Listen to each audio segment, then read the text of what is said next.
మనం ఎలా ఉండాలట? ఎలా ఉండాలంటమ్మా? చదవండి అక్కడ 9వ వచనం. మరియు స్త్రీలు అబ్బా గంటకో మాట చదువుతామా? మరియు స్త్రీలను అది అనుకవయు బుద్ధి గలవారై ఉండి తగుమాత్రపు వస్త్రముల చేతనే గాని అది తగుమాత్రపు వస్త్రముల చేతనే గాని జడలతోనైనను అమ్మా బంగారంతోనైనను ముత్యములతోనైనను మిగుల వెలగల వస్త్రములతోనైనను అలంకరించుకొనక 5,000 రూపాయల చీర అయితే అలంకరిస్తాం, 10,000 రూపాయల చీర అలంకరిస్తాం, 1,00,000 రూపాయల చీర అలంకరిస్తాం. ఎవరిని అమ్మా ఎంతదా? కూతురికి 8,000 పెట్టి పట్టు చీర కొన్న పెళ్ళికి 10,000 15,000. ఎవరిని మన రత్నకుమారమ్మ గారు రేపు పట్టారు కొడుక్కి పెళ్లి చేస్తే కోడలకి మా కోడలు ఎలా ఉండాలి? 25,000 చీర కొనాలా అంటది కొడుకుని. 25,000 రూపాయలు అయ్యారు కార్యక్రమాలు అంటదా? గుండె ఆగిపోతుంది, రత్నమ్మకి ముందే ఆగిపోతుంది. ఈమె చెప్పండి అంత ముందు ఏమండి పెళ్లి బాబా ఎంత ప్రభు చెప్పాడు? పెళ్లికి ఒక వస్త్రం ధరించుకో, వెలగల వస్త్రం ధరించుకో అన్నాడా? ఏమండి ఫంక్షన్కి వెళ్ళేటప్పుడు ముత్యాలు పెట్టుకో, రత్నాలు పెట్టుకో, డైమండ్లు పెట్టుకో అన్నాడా? మరి మనం నిజమైన క్రైస్తులే, మనం యథార్థత కలిగిన క్రైస్తులే. మనం ఇక్కడ ఏమంటున్నాడు? ముత్యములతోనైనను వెండి బంగారములతోనైనను జడలతోనైనను అలంకరించుకొనక మిగుల వెలగల వస్త్రములతో అలంకరించుకొనక తగుమాత్రపు వస్త్రములనే ధరించుకొని దైవభక్తి గలవారు అవునట్లు. మళ్ళా చదువు మాట మొదలు చదువు. మరియు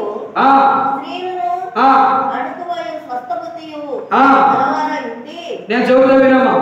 10వ వచనం.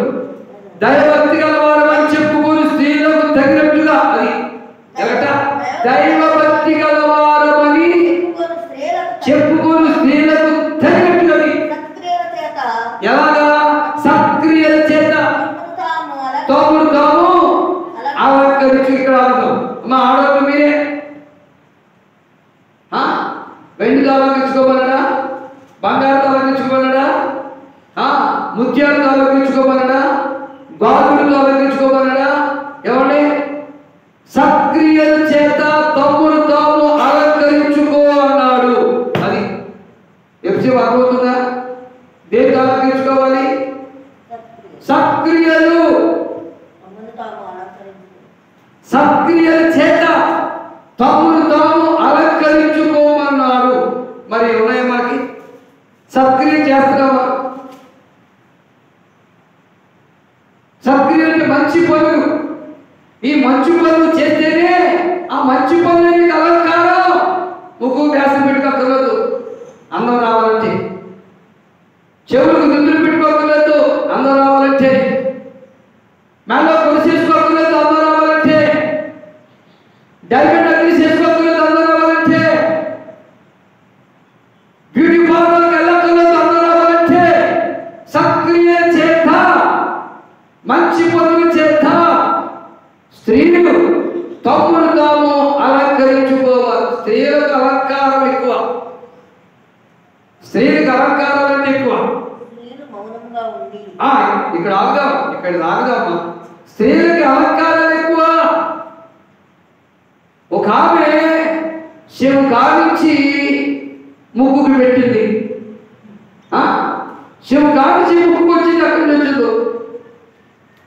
ఒక ఆమె పైన పాపి తీసే అక్కడి నుంచి శివుకు వచ్చింది బంగారం. మరి నిజమైన బంగారం ఆ రోడ్డు గోల్డ్ ఏమంటే అలంకారాలు. ఒక ఆమె పూలు ఎక్కడ జరగడా ఏమంటే జడ కింద నుంచి పైకి అలంకరించి ఉంది. ఇదొక మోడల్. చూడండి ఎలా అలంకరించుకుంటున్నారు వీళ్ళు. పౌరు గారు చూసి చూసి చూసి కడుపుమండి ఈ ఆడవాళ్ళ అలంకారాలు ఎందుకురా బాబు తిమోతి నీ సంఘానికి వచ్చే స్త్రీలకు చెప్పు, బయట మనకు సంఘానికి వచ్చే స్త్రీలకు చెప్పు. ఈ సంఘానికి వచ్చే స్త్రీలు భక్తి గల స్త్రీలకు తగినట్టుగా, ఏ స్త్రీలకు?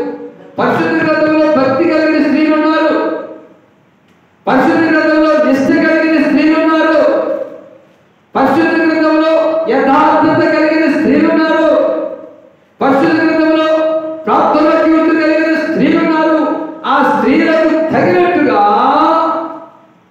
సక్రియ చేత తమను తాము అలంకరించుకోవాలేను. దేవునికి స్తోత్రం చెబుదాం. మంచి పనులు చేయడానికి మనసు కాదండి.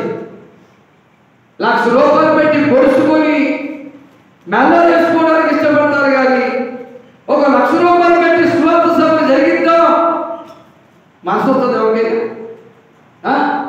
ఎవరి రత్నకుమారమ్మ లాంటి ఒక ఆవిడ కొడుకు పెళ్లి చేయడానికి ఇష్టపడిందంట. ఆకాశం వద్ద పందిరేయాలి అబ్బాయి. అమ్మో, ఆకాశం వద్ద పందిరేయాలంటే 10 లక్షలు, 10 లక్షలైనా పర్వాలా? ఊరందరికి కూడా భోజనం పెట్టేయాలి. వామ్మో, ఊరందరికి భోజనం పెట్టాలంటే చాలా అవుతుంది. అయినా పర్వాలా, గొప్పలు కావాలా? కానీ ఇక్కడ ఏమంటున్నాడు? గొప్పలు కాదు, కానీ దైవభక్తి గల స్త్రీలకు తగినట్టుగా సత్క్రియల చేత మిమ్మల్ని మీరు అలంకరించుకోనండి. మంచి పనుల చేత అలంకరించుకోవాలి. మరి మంచి పనులు మనం ఏమైనా చేయగలుగుతున్నామా? స్త్రీలు ఎలా ఉండాలో, పురుషులు ఎలా ఉండాలో వివరముగా ఆత్మదేవుడు మనకు బయలుపరుస్తున్నాడు.